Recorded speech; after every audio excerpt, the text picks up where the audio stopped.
How many will be three next year? Three. Just depends on the numbers. Because the numbers right now for third grade next year, we were gonna do 20, 20, 18, and 20. So there's no recommendation to eliminate an elementary teacher at Riverview either. It would just be move them around to, Reshift. yeah, in the building. The next page then, kind of jumps me down. I'm sorry that I didn't realize when I did this, I did it out of order. I was thinking elementary, middle, high. There is a recommendation to eliminate elementary at 5th grade level on this one sheet here. One position, because as you can currently see, at Fletcher this year, we have 6 teachers teaching 4th grade. And there are the numbers next to it. So next year's projection would be 21, 21, 20, 20, 20, 20, 21, kind of divided it up. So that's the students coming up to 4th grade. At 5th grade currently, we have 7 sections with 7 5th grade teachers. But next year's number, if we reduce 1 teacher, they stay at 21, 21, 22, 22, 22, 22, and 22. And I believe that that's a good number. So I am recommending 1.0 elementary reduction at Fletcher next year. Have we taken into account, because I know that was a question that I asked after the fact I sent in, sorry, it wasn't. It was part of my packet. Have we gotten any word on the housing authority and how many?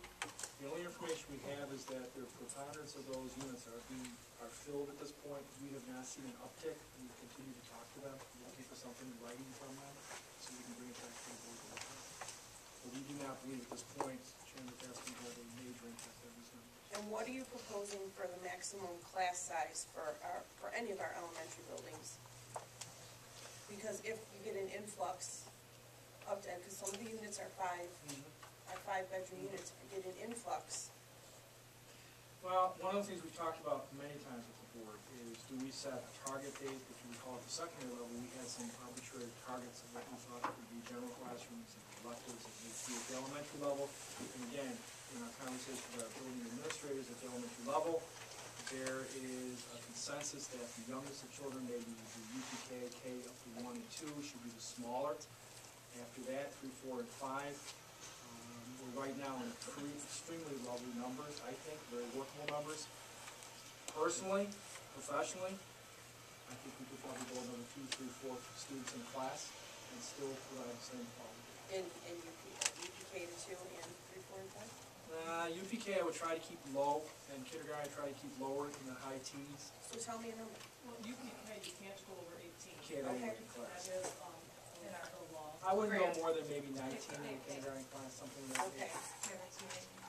And maybe the same in kindergarten, but again, research is research is research. I mean, the research that I've read most often really strongly suggests, and I think we're about to provide some information for the board again for further review. After about grade 3, the number of kids in the classroom, unless you're not talking 50, 60 kids, really is not the most driving important factor. The quality of the teacher. Which is the other thing we've talked about. We've been building this budget this year. We've got to make sure we maintain some abilities for us to provide professional development for our staff too. So it's a catch. So rather than say it should be this number, I think where we are right now are excellent numbers. Do I think they can go up 2 to 3 to 4 students in class and 4 or 5? I think we can do that very easily. How many TAs are, just for an example? How many do you have in your building right now, John? TAs? We only have 1. It's not mandated. It's not mandated. The rest are in special ed class. So if you, like, just for an example, if you have, or even at Review, Mullen, you have a classroom of 20, 22 kids. They're not, we don't, there's some kids in there that don't have an IEP, but they're still struggling, and there's no mandated TA in the room. Who's helping the teacher? Who's helping those kids that need that little bit of extra struggle, that have that little bit of extra struggle? And if the teacher has to concentrate on that 1 or 2 that are in that room, who's taking care of the rest of the kids? Currently,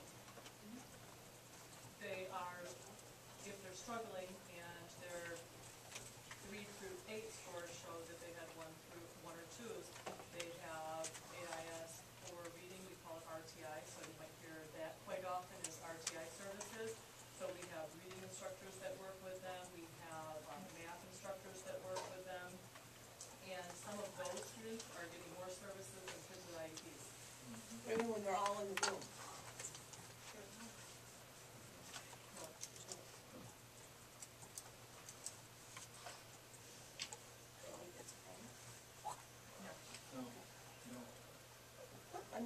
asking, that's what we're here for. No, With 20 students in the classroom right now, it's still optimal unless we need it. Well, just in regards to the TAs, because we certainly have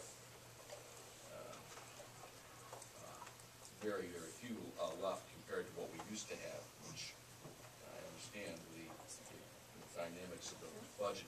But having seen these people in action personally, these people work, they don't sit back and do utilitarian duties for the teachers, running off copies, straightening up a cabinet, and that's not what they do. These people are there instructing and working with kids. Did you misunderstand me? No. That I thought they did? No. Oh, okay. I just want to emphasize, no, I know Okay. that, Sharon. But what I want people to understand is that, these are active people. Some of them, many of them have their degrees, and what they're going to add and enhance, of course, is one of the biggest single things that everybody's going to face, and that's the tests coming up. And I understand about the cuts, but I mean, it's going to impact test scores, because these kids are being helped and assisted by the few TAs that are left, and it's just a very vital thing, and I think that's important. Another area that I failed to address, if I may just take a minute, is on the library media specialists. They are also not people that are taking and filing books and giving books to kids. Yes, they do that, and that's part of their job. But one, they have to, of course, take a look at these kids and see what reading levels they belong to guide them to the proper books. That's really one of their minor jobs. One of their major jobs is in the Common Core standards of research, doing research papers with these kids, and doing all the kind of things that the classroom teacher is required to do with them. They are brought up to the library, and through the computerization, because there's a technology piece, I know, and the research piece, they are there working very, very closely with the teacher in these areas. I mean, I have to say, I know they're not mandated positions, but they're not mandated, but they're doing Common Core, and excuse me, maybe I'm wrong, but mandated things. So they're extremely valuable people, and I'm not saying any of these people are not Every valuable. single person on Everybody's this sheet valuable. is very I valuable. just want to speak on their behalf, because they're not librarians as we, as we know them when we went to school. And I want to speak on their behalf. Thank you. I have one question. I was looking at this, and Mullen, I see for third grade, we still have 4 classes at 14 students in each. And at Riverview, we have 4 classes, but they're at 20, 20, 18, and 20. Now, if you reduce third grade by a teacher, you'd still have them at 18, 18, and 18. I guess my question is why is at one school third grade so much higher than the other elementary schools? it's the geographic break of the No, district. What she's saying is you got 4 I sections. see that. With 14 in it. I'll speak to it. Thank you. Our current second graders are, as a group, they're very low, and they've been low since kindergarten, and throughout the past 3 years, they've tried a lot of stuff, so it's a recommendation to have 4 sections at 14 and keep them low to prepare for the third grade test, and they already struggle, and we can work with them more, but could there be 3? Yes, I guess that's a decision that I feel there should be 4, and they should be smaller, get extra help, but they could go to 3 and maybe up to 18. It wouldn't be the best thing for the kids, I don't think, but it could happen. I just wanted to make one more comment before I go on to the secondary complex, that at Riverview and Fletcher, we do also have 1 classroom at each grade level that does have 2 teachers in it because of our integrated program. Okay, the next thing then that I wanted to talk about is, I wanted to make sure that I could give you all the right information. So, if you'll look in this big fat packet again, I try to do it 2 ways. To the help of 2 other people, we looked at the number of students, teacher caseload, because it was brought up last week at the board meeting about us going over 150 students for the caseload, and we're not recommending that next year for class teacher caseload in the secondary building. So the first page, you'll see just says middle school, and it goes teacher one, English, she has 55 students. Teacher two has 46 students. But if you go on the next page, it more or less tells you the teacher's name and how many students are on their caseload based on what they're teaching. And I did the same thing for you for the secondary buildings, for the high school. I did a teacher one, like under English, and then I did the same thing all the way across so that everyone can see. And then I basically have the teacher's name and how many students are in there and the courses that they're teaching, so that you had a fair idea about the number of students in what class and on what roster, and who has one. But if one has 36 and one has 65. It depends on the grade level and what it is they're teaching in the courses. So, which, I don't, do you want to tell me what you're looking at? I can tell you. Teacher number 6 for English. On what page are you on? For middle school? Page number, yeah, middle school. Sorry. 36 students. Teacher number 6. See these papers, the next sheet, are more, So does this correspond, like teacher one would be the teacher at the top of the page? well, not necessarily, they're by content area, so I just have to look for who has 36 students, so you're reading. Towards the center of the page, maybe about the second page, almost toward the bottom. Oh, that would be our, in 6th grade right now, Read 180 program for students. So it's an 80-minute block. The second page is very, nice, but it doesn't correspond with this, so for like your average layperson, like most board members are, we're hunting and pecking and not really knowing what we're looking at. Okay, well, it's, all right, so let me show you. Visual across the board. Teacher one, how many students are in there for English, math, science, social studies? I didn't necessarily know if you wanted to know teacher names. So this is a whole, I know, this is a whole complete different visual. So what I did on this page was the name, the course, and how many students are in that course, so that you've got two different things. So there are two different types of information. Alphabetical order, that's why that They don't was out. correlate to You're not They really don't correlate to correlating. each other. One is correlating by content area, the second one's correlating by alphabetical order. So like teacher one, who teaches English and is showing 55 students. How many sections is that one, how many sections is that? That is That's- one teacher teaching 7th grade English. And how many classes? I did not write down how many classes, I'm sorry. So then we don't know how many kids are, how many children, students are in that class. As a group total is 55. I'm thinking it's 3 sections, right, Fred, because they're 80-minute for English 7. So And, Is that correct, Fred? I did have that, and I didn't bring it out, because I had other data there that I didn't want to share. It was like on the page. So I apologize. Yeah. But I tried to get it. Yeah, 'cause If you want You have five, a planning session, you have That's one. three sections. 5 period class, I didn't look at that. Someone brought the comment out about 150 for caseload, that's what I wanted. Right. The caseload to be asked. And that's I like a didn't look at it. recommendation from the state now. Right. But what I'm saying is, see, teacher one with 55, so overall, this teacher has 55 students, but how many sections is this teacher teaching and how many students are in each section? No, how many students, so a rough estimate. 13 kids in class, 12 kids in class. And that's That's what she wants to for do. 6, 7. So teacher one will carry overall, for 6, 7, and 8, they only have 55 students This one teacher shows 65 students. for 3 grade levels, She's teaching 7. just 7.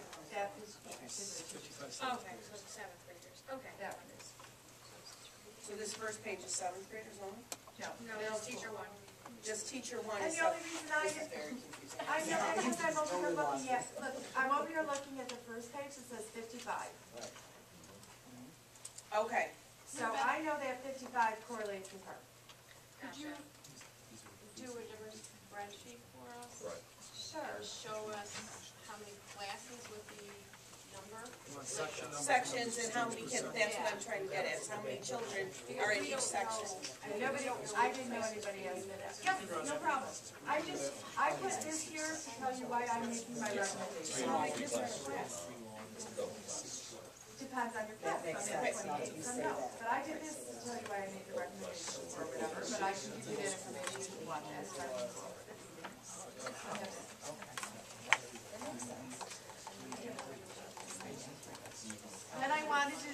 to turn over, so I broke it up for middle school and high school, and then I just wanted to show you one more piece of information. It's this page here.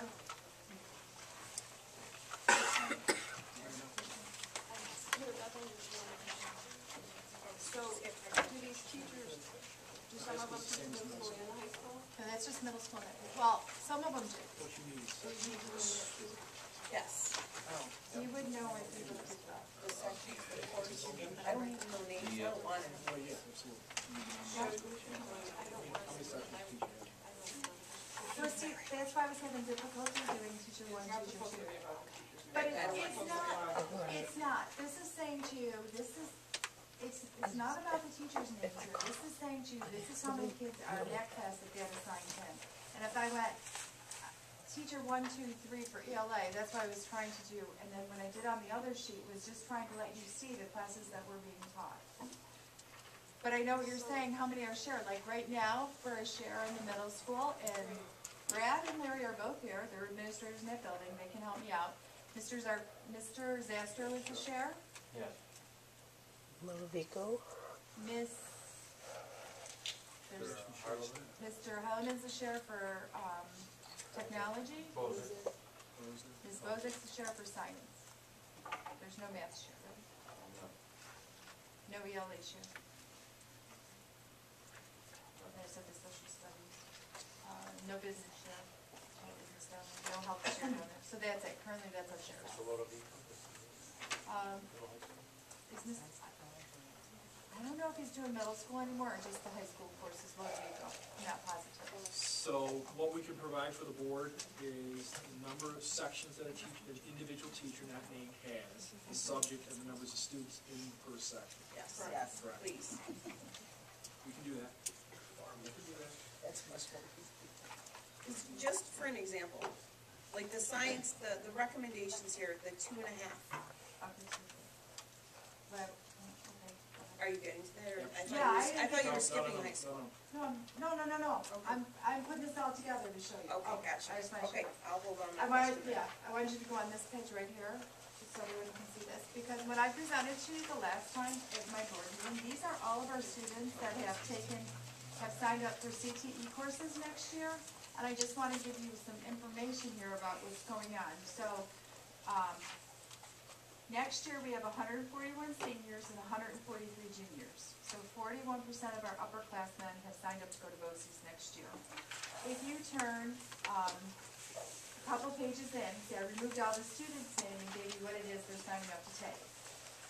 Currently, that will give us next year 124 students that are going to BOCES. And this always affects the following year's budget. This year we have in our budget 88 students, or no, 87. 80, well, altogether, 91 students. Plus the OS. The OS students that are going to BOCES. But it is going to be a $219,141 increase because we have so many students that signed up for BOCES For next next year. year, 14, 14 students. So we had 88, we had more students this year in the senior and the junior class. We have more students. Next year we have less students, but we have more students going to BOCES. So that kind of. These are all things that not every child is cut out for college, and these are. That's how I'm getting to where we're going. So if you go back now to the last page in this packet here, it talks about, and this came from Dr. Newton about like the sections with the number of students and different comments on here about what we can do in the secondary building staffing wise. Based on our discussion, I wrote a note from you and him, based on our discussion of what we see here, so that brings me to the rest of the cuts that on the page. There was a social studies 1.0 position, which is a little bit different than what you got last week, because there was 1.5.